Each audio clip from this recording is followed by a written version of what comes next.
sahabat channel YouTube dimanapun Anda berada. Pada kesempatan kali ini saya akan membahas persiapan sebelum melakukan dan atau mengajukan gugatan di pengadilan agama.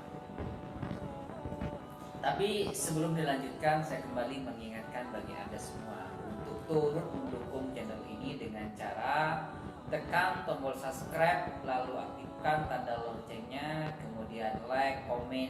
Jika dirasa tayangan ini bermanfaat, silahkan bagikan.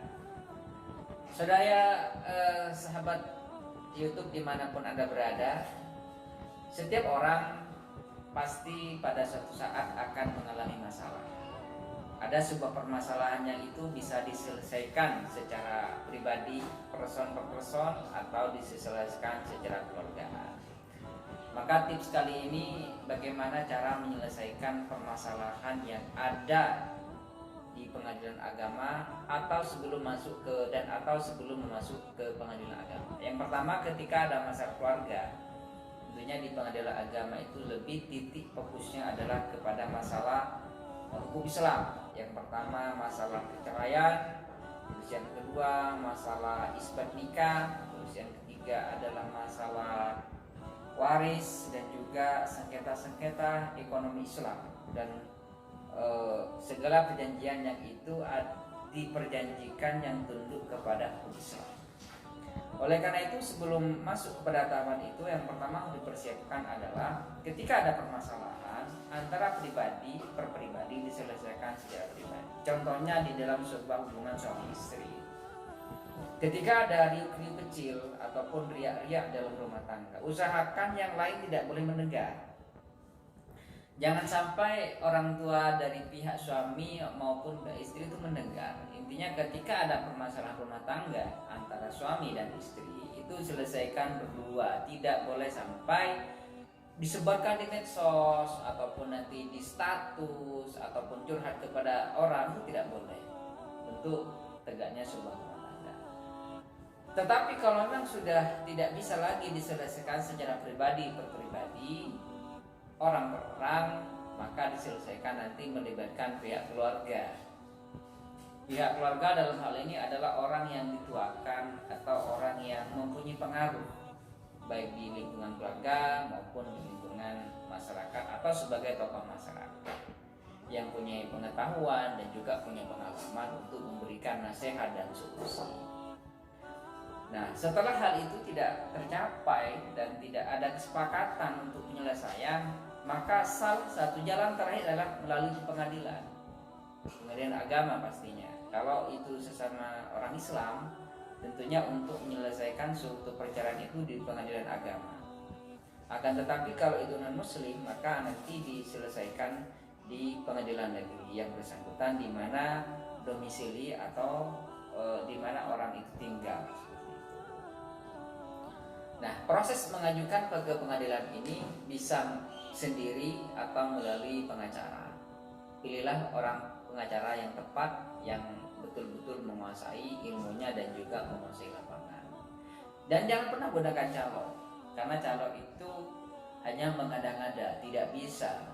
Keputusan itu mutlak ada di tangan hakim, bukan ada di tangan pengacara ataupun di tangan calo. Pengacara ketika bermediasi itu harus kesepakatan kedua belah pihak. Jadi kesepakatan kedua belah pihak yang mana kedua belah pihak ini sepakat. Tapi kalau tidak ada kesepakatan, maka akan tetap berlanjut kepada proses selanjutnya, yaitu namanya proses pembacaan. Dimasuk kepada tahapan pembacaan gugatan.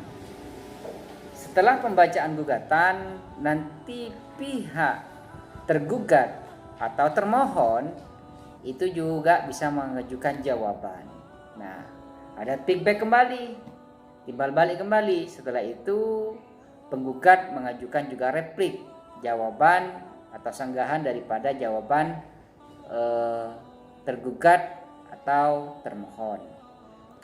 Setelah itu diberikan pula kesempatan kepada termohon atau tergugat, yaitu dengan mengajukan duplik. Nah, prosesnya itu harus dijalani secara formal dan berurutan. Setelah duplik selesai, maka hakim berikan kesempatan kepada para pihak untuk mengajukan pembuktian. Pertama, biasanya pembuktian itu diajukan oleh penggugat dengan atau pemohon dengan mengajukan bukti-bukti surat. Terus diberikan kesempatan yang sama. Penggugat juga diberikan kesempatan, tergugat juga diberikan kesempatan, pemohon diberikan kesempatan, termohon juga diberikan kesempatan untuk mengajukan bukti-bukti surat. Setelah bukti-bukti surat dianggap selesai, maka ke tahapan berikutnya yaitu adalah pembuktian dengan mengajukan saksi-saksi. Saksi itu ada saksi fakta, ada juga saksi ahli. Saksi fakta adalah saksi yang melihat langsung, mendengar dan merasakan.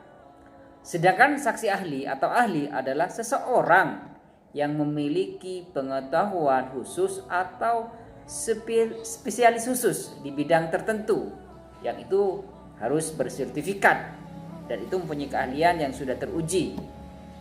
Setelah selesai dari pembuktian tersebut, ada nantinya yang namanya kesimpulan.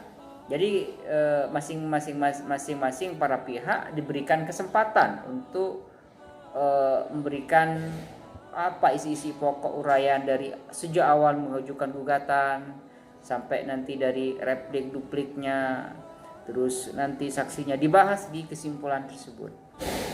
Setelah proses kesimpulan selesai, maka ada yang namanya putusan. Nah, setelah ada putusan, maka dalam putusan ini bisa saja diterima atau juga bisa mengajukan banding. Banding tentunya ke pengadilan tinggi. Pengadilan tinggi yaitu wilayahnya di wilayah provinsi. Nah, setelah misalkan dari putusan pengadilan tinggi tidak puas, ada yang namanya nanti kasasi di Mahkamah Agung di Jakarta. Itulah sekelumit dan penjelasan singkat mengenai mekanisme sebelum beracara dan beracara di pengadilan agama. Sekian dari saya. Jika dirasa tayangan ini bermanfaat, tolong bagikan di media sosial Anda. Terima kasih. Wassalamualaikum warahmatullahi wabarakatuh.